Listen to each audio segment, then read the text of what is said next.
आपका एक बार फिर से स्वागत है आपके अपने ऑफिशियल यूट्यूब चैनल फरमान खान पर। फ्रेंड्स, देखते हैं आज का हमारा टॉपिक क्या है। आज का जो हमारा टॉपिक है वो है ईसोफेगस या फूड पाइप, हिंदी में जिसे ग्रसिका या भोजन नाल बोलते हैं। बात कर लेते हैं। इससे पिछली वीडियो में हमने क्या पढ़ा था। इससे पिछली वीडियो में हमने कॉमन हिस्टोलॉजी के बारे में पढ़ा था, एलिमेंट्री कैनाल का। अगर आपने फ्रेंड्स वो वीडियो नहीं देखी तो वो वीडियो जाकर देख लीजिए। जब तक आप वो वीडियो नहीं देखेंगे आपको ये आज का टॉपिक समझ में नहीं आएगा। उस वीडियो का लिंक मैं डिस्क्रिप्शन में दे दूंगा, आप वो वहाँ से देख सकते हैं। अब बात करते हैं ईसोफेगस के बारे में या ग्रसिका के बारे में। तो फ्रेंड्स, ईसोफेगस जो होती है वो पाइप के समान स्ट्रक्चर होती है। इसे हम फेरिक्स पढ़ चुके हैं। अब फेरिक्स जो होता है या ग्रसनी जो होती है वो एक पाइप के समान या एक पाइप लाइक स्ट्रक्चर में ओपन होती है, जिसे हम ईसोफेगस कहते हैं या फूड पाइप कहते हैं। तो देखिए बात लिख रखी है, it is a pipe like structure. यह एक नली के समान संरचना होती है। अब बात करते हैं इसकी लेंथ के बारे में। तो इसकी लेंथ जो होती है वो 25 सेंटीमीटर होती है या लगभग 25 सेंटीमीटर ये लंबी होती है। अब बात करते हैं फ्रेंड्स, मैं आपको दो तीन चीज़ें बताना चाहता हूँ। देखिए कि जो अब हम पढ़ेंगे वो पढ़ेंगे हिस्टोलॉजी मॉडिफिकेशन ऑफ ईसोफेगस की। जो ईसोफेगस है उसकी हिस्टोलॉजी में क्या क्या मॉडिफिकेशन होते हैं। हम कॉमन हिस्टोलॉजी पढ़ चुके हैं, एलिमेंट्री कैनाल या आहार नाल की सामान्य उत्की पढ़ चुके हैं। अब देखते हैं उससे हटके इसमें क्या होता है। अब देखते हैं, मैं आपको उससे पहले दो तीन चीज़ें बता देता हूँ फ्रेंड्स। देखना, हमने कॉमन हिस्टोलॉजी में क्या पढ़ा था एलिमेंट्री कैनाल की में, कि सबसे बाहर की तरफ हमारे को कौन सी लेयर मिलती है टिश्यू की। सबसे बाहर की तरफ हमारे को मिलती है विसरल एपिथेलियम मिलती है। ये मैं आपको दिखा देता हूँ। सबसे बाहर की तरफ ये देखिए, सबसे बाहर की तरफ हमें मिलती है विसरल एपिथेलियम। उसके बाद हमारे को मिलती है ट्यूनिका एडवेंटिशिया। उसके बाद हमें मिलती है आउटर लॉन्गिट्यूडनल मसल, फिर इनर सर्कुलर मसल, फिर मिलती है सब म्यूकोजल लेयर मिलती है, फिर मिलती है मस्कुलरिस इंटरना, उसके बाद मिलती है लेमिना प्रोप्रिया, और उसके बाद मिलती है एपिथेलियम। ये बाहर से अंदर की तरफ या आउटसाइड टू इनसाइड क्या होता है, सीक्वेंस होता है। टिश्यू की जो लेयर होती हैं या ऊतकों के जो स्तर होते हैं उनका ये बाहर से अंदर की तरफ क्या होता है, एक तरीके से सीक्वेंस होता है। अब देखते हैं ईसोफेगस की बात करते हैं। तो ईसोफेगस फ्रेंड्स देखिए हमारी कुछ इस तरीके की होती है, पाइप लाइक स्ट्रक्चर होती है। अब मैं क्या करता हूँ, ईसोफेगस को मान लो मैंने यहाँ से कट कर दिया। अभी पाइप के समान तो होगी, इस तरीके से पाइप के समान होगी। जैसे मान लो ये पेन है, इस पेन को मैं क्या करूँ यहाँ से कट कर दूँ। तो कट करने के बाद मेरे को कुछ इसकी स्ट्रक्चर इस तरीके से क्या दिखाएगी, इस टाइप से दिखाई देगी, है ना। इस टाइप से क्या होगी, स्ट्रक्चर मेरे को दिखाई देगी। अब मैं क्या करूं, अगर अब मैं इसकी हिस्टोलॉजी देखनी है तो ये इसकी क्या होगी, ये ईसोफेगस है। तो ये ईसोफेगस की क्या होगी, ये होगी ईसोफेगस की वॉल या ग्रसिका की वॉल। और ये बीच वाली जो संरचना है ये क्या हो गई, ल्यूमन, या ऐसे ही बोल देंगे गुहा। तो अब मेरे को इसके अंदर की हिस्टोलॉजी जाननी है कि मतलब मैं अगर ईसोफेगस में आउटसाइड टू इनसाइड जाऊंगा तो मुझे कौन कौन से टिश्यू देखने को मिलेंगे। अब देखते हैं कि उससे पहले दो तीन चीज़ें और देख लेते हैं कि फ्रेंड्स देखिए, ह्यूमन की जो बॉडी होती है कुछ इस तरीके से होती है। जनरल स्ट्रक्चर मैंने एक बना रखी है।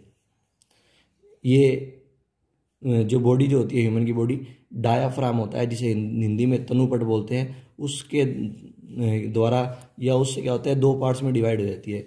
ये ऊपर वाली जो कैविटी होती है उसे बोलते हैं थोरेसिक कैविटी या वक्ष गुहा, और इससे जो नीचे वाली कैविटी होती है इसको बोलते हैं एब्डोमन कैविटी या उदर गुहा।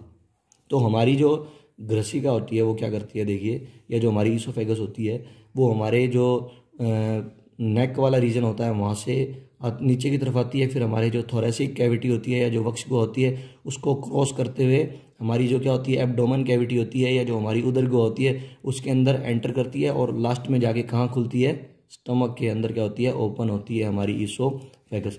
तो अब हमें इसकी हिस्टोलॉजी देखनी है। तो देखिए, हमने पिछली वीडियो में देखा था कि सबसे जो बाहर का जो लेयर होती है वो होती है विसरल एपिथेलियम, पर इसके अंदर ईसोफेगस के अंदर ऐसा नहीं होता फ्रेंड्स। ईसोफेगस में जो सबसे आउटसाइड जो क्या अपने को लेयर मिलती है वो विसरल एपिथेलियम नहीं होती या विसरल पेरिटोनियम नहीं होती। ईसोफेगस में जो सबसे आउटर मोस्ट लेयर होती है उसे ट्यूनिका एडवेंटिशिया बोलते हैं। अब ऐसा क्यों होता है कि इसमें सबसे बाहर की तरफ जो लेयर होती है वो विसरल एपिथेलियम या विसरल पेरिटोनियम नहीं होती, ऐसा क्यों होता है। तो पहले जानते हैं कि विसरल पेरिटोनियम या जो विसरल एपिथेलियम होता है वो होता क्या है। देखिए, ये हमारी एब्डोमिनल कैविटी होती है, ये हमारी उदर गुहा होती है। अब हमारी उदर गुहा के अंदर की तरफ यहाँ पर हमारे उदर गुहा के यहाँ अंदर की तरफ यहाँ अगर आप यहाँ चेक करेंगे, यहाँ अंदर की तरफ और यहाँ अंदर की तरफ अगर मैं ड्रॉ करूँ तो यहाँ पे इस तरफ कुछ इस तरीके से, यहाँ पूरे के पूरे इस पे इस तरीके से, और यहाँ पर इस तरीके से क्या होती है, एक टिश्यू मिलता है। टिश्यू कौन सा होता है, वो सिंपल स्क्वेमस या सरल शल्की उपकला उत्तक मिलता है। कहाँ पे मिलता है, एब्डोमेन कैविटी के अंदर की तरफ क्या होता है, एक टिश्यू की लाइनिंग होती है। वो टिश्यू कौन सा होता है, सिंपल स्क्वेमस एपिथेलियम या सरल शल्की उपकला उत्तक। तो उसकी एक लाइनिंग मिलती है, उस लाइनिंग को ही हम विसरल एपिथेलियम या विसरल पेरिटोनियम बोलते हैं। विसरल पेरिटोनियम या जो क्या होता है, विसरल एपिथेलियम जो होता है वो सिर्फ एब्डोमेन कैविटी में मिलता है। यहाँ पर जो अपने को पेरिटोनियम मिलता है या यहाँ पर जो अपने को एपिथेलियम मिलता है उसे बोलते हैं पेराइटल पेरिटोनियम या पेराइटल एपिथेलियम।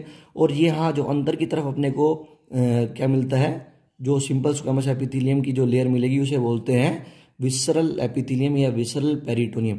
ये वाले को क्या बोलेंगे फ्रेंड्स, इसको बोलेंगे पेराइटल पेरिटोनियम या पेराइटल एपिथेलियम, और इसको बोलते हैं विसरल पेरिटोनियम बोलेंगे या विसरल एपिथेलियम। तो विसरल एपिथेलियम या विसरल पेरिटोनियम सिर्फ और सिर्फ, या अपने ऐसे कह सकते हैं पेरिटोनियम जो होता है वो सिर्फ एब्डोमेन कैविटी में मिलता है। अब आप ये देखिए हमारी ईसोफेगस जो हो रही है वो कहाँ से आ रही है, हमारी ईसोफेगस ये जो ग्रसिका है वो नेक वाले रीजन को पार करते हुए थोरेसिक कैविटी के अंदर है या वक्ष कुआ के अंदर है।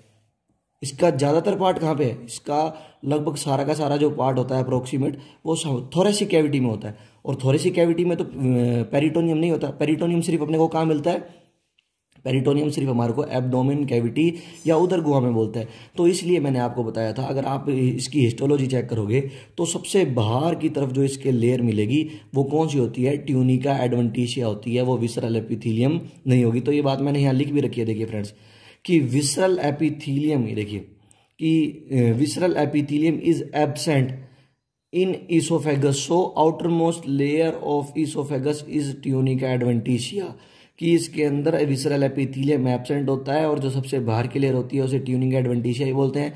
यही सेम बात मैंने हिंदी में लिख रखी है, विसरल एपिथेलियम नहीं होगा तो सबसे बाहरी परत कौन सी होगी, ट्यूनिका एडवेंटिशिया होगी। तो मतलब इसमें सबसे बाहर की तरफ अपने को कौन सी लेयर मिलेगी, ट्यूनिका एडवेंटिशिया मिलेगी फ्रेंड्स। अब देखते हैं कि इसमें आगे जो मॉडिफिकेशन होते हैं वो क्या मिलते हैं। एक मॉडिफिकेशन तो हमने पढ़ लिया कि जो इसमें आउटर मोस्ट लेयर होगी वो क्या होगी फ्रेंड्स, वो ट्यूनिका एडवेंटिशिया होगी। अब देखिए एक बात मैं आपको और बताता हूँ कि आप क्या करें, अगर हम क्या करें, ईसोफेगस ले लें, स्टमक ले लें, स्मॉल इंटेस्टाइन ले लें या लार्ज इंटेस्टाइन ले लें, मतलब ग्रसिका, आमाशय, छोटी आंत या बड़ी आंत ले लें, फिर हम उनकी हिस्टोलॉजी चेक करेंगे। तो हमने एक लेयर पढ़ी थी फ्रेंड्स कॉमन हिस्टोलॉजी में, सब म्यूकोजल लेयर, सब म्यूकोजल लेयर पढ़ी थी ना, कहाँ, जो सर्कुलर इनर सर्कुलर मसल होती है उसके नीचे की तरफ होती है। देखिए फ्रेंड्स ये रही सब mucosal layer, inner circular muscle जो होती है उसके नीचे की तरफ ये जो मिलती है इसे सब म्यूकोजल लेयर बोलते हैं। अब हम क्या करें, अगर हम जितने भी ऑर्गन होते हैं एलिमेंट्री कैनाल या आहार नाल में, अगर उनकी हम हिस्टोलॉजी चेक करें तो सबसे जो थिक या सबसे जो मोटी सब म्यूकोजल लेयर होती है वो कहाँ मिलती है, ईसोफेगस में मिलती है। तो ईसोफेगस की जो क्या होती है फ्रेंड्स, या ग्रसिका की जो सब म्यूकोजल लेयर होती है वो स्टमक, लार्ज इंटेस्टाइन या स्मॉल इंटेस्टाइन की सब म्यूकोजल लेयर से काफ़ी मोटी होती है। तो यही बात मैंने लिख रखी है, देखिए relative thickness of submucosal part is maximum in oesophagus in the comparison of all other region in gut. Gut का मतलब होता है एलिमेंट्री कैनाल। अब देखिए सब म्यूकोजल स्तर, यही बात हिंदी में भी लिख रखी है सेम, कि सब म्यूकोजा स्तर जो होता है अन्य भागों की तुलना में जो ग्रसिका होता है उसमें सबसे अधिक मोटा होता है। तो ये दूसरा हमारा क्या था, मॉडिफिकेशन मिलता है। अब देखिए आगे की एक बात और, कि तब तीसरा मॉडिफिकेशन देखते हैं कि म्यूकोजल ग्लैंड फाउंड इन सब म्यूकोजल लेयर, कि अभी हमने जो पढ़ा है सब म्यूकोजल जो लेयर होती है उसमें क्या म्यूकोजल ग्लैंड मिलती हैं, मतलब श्लेष्मा ग्रंथि मिलती हैं। कहाँ मिलती हैं श्लेष्मा ग्रंथियाँ, श्लेष्मा ग्रंथियाँ हमारे को मिलती हैं सब म्यूकोजल जो लेयर टिश्यू की लेयर होती है वहाँ पर हमारे को म्यूकस ग्लैंड या श्लेष्मा ग्रंथियाँ क्या होती हैं, मिलती है। अब इनका काम क्या होता है, ये श्लेष्मा का या म्यूकस का क्या करती हैं, सिक्रेशन या स्त्राव करती हैं। अब म्यूकस का काम क्या होता है, जब फ्रेंड्स अपने भोजन को जब अपने फूड को क्या करते हैं, इंजेस्ट करते हैं या अपने क्या करते हैं अंदर की तरफ ग्रहण करते हैं, तो क्या होता है फूड स्लिपरी हो सके और इजीली क्या कर सके, स्लिप करके या आसानी से मूव करके कहाँ तक, स्टमक तक आ सके। तो उसके लिए जो ग्रसिका होता है उसमें जो म्यूकस होती है या श्लेष्मा जो होती है उसका बहुत ज़्यादा सिक्रिएशन होता है। तो ये 3 क्या थे, हिस्टोलॉजिकल मॉडिफिकेशन थे। अब जो चौथा हिस्टोलॉजिकल मॉडिफिकेशन है वो देखते हैं। Anterior part of oesophagus is voluntary, या फिर हिंदी में बोलें ग्रसिका का आगे वाला भाग ऐच्छिक होता है। तो जो ईसोफेगस होती है फ्रेंड्स, ईसोफेगस का जो आगे वाला पार्ट होता है वो वॉलेंट्री होता है। कुछ भाग तक आगे वाला कुछ पार्ट जो होता है वो वॉलेंट्री होता है, मतलब ऐच्छिक होता है, मतलब हमारी विल के अकॉर्डिंग कंट्रोल होता है। एक बार जब हम फूड इंजेस्ट कर गए, हमने एक बार जब भोजन को अंदर की तरफ ग्रहण कर लिया तो उसके बाद उस पर हमारा कंट्रोल नहीं रहता। तो एक बार फ्रेंड्स दोबारा जल्दी से रिवीजन कर लेते हैं क्या क्या हिस्टोलॉजिकल मॉडिफिकेशन देखे। सबसे पहला तो हमने ये देखा कि सबसे जो आउटर मोस्ट लेयर होगी उसे ट्यूनिका एडवेंटिशिया बोलते हैं। विसरल एपिथेलियम या विसरल पेरिटोनियम ईसोफेगस में नहीं मिलता। क्यों नहीं मिलता? क्योंकि जो पेरिटोनियम होता है वो एब्डोमेन कैविटी में मिलता है, और जो ईसोफेगस होती है इसका ज़्यादा से ज़्यादा भाग जो होता है वो कहाँ होता है, थोरेसिक कैविटी में होता है। दूसरा हमने क्या देखा कि सबसे जो मोटी या सबसे जो थिक क्या होती है, सबम्यूकोजल लेयर होती है वो कहाँ, ईसोफेगस में मिलती है। तीसरा हमने कौन सा देखा, तीसरा हमने देखा कि जो सबम्यूकोजल लेयर होती है उसके अंदर म्यूकस ग्लैंड मिलती है, जो म्यूकस का क्या करती है, सिक्रेशन। और चौथा हमने देखा जो क्या बोलते हैं, जो ईसोफेगस होती है उसका जो एंटीरियर पार्ट होता है, आगे वाला भाग होता है, वो वॉलेंट्री होता है। तो ये थी फ्रेंड्स आज की हमारी वीडियो। अगर आपको इसमें से कोई भी टॉपिक समझ में नहीं आया या इसमें से कोई भी चीज़ आपको समझ में नहीं आई या पिछली वीडियो में से कुछ भी समझ में नहीं आया, तो आप मेरे को इस वीडियो में के जो कमेंट बॉक्स है उसमें कमेंट कर सकते हैं। और अगर आपको वीडियो पसंद आई हो तो लाइक करें, क्योंकि आपके लाइक से जो अदर स्टूडेंट्स होते हैं वो थोड़े इंस्पायर हो जाते हैं। और मिलते हैं अब अगली क्लास में। तो अगर आपको हमारी वीडियो बढ़िया लगी तो हमारे चैनल को जरूर सब्सक्राइब करें और इसे ज़्यादा से ज़्यादा शेयर करें, ताकि ज़्यादा से ज़्यादा मैक्सिमम स्टूडेंट होते हैं इस वीडियो का फ़ायदा उठा सके। Thank you.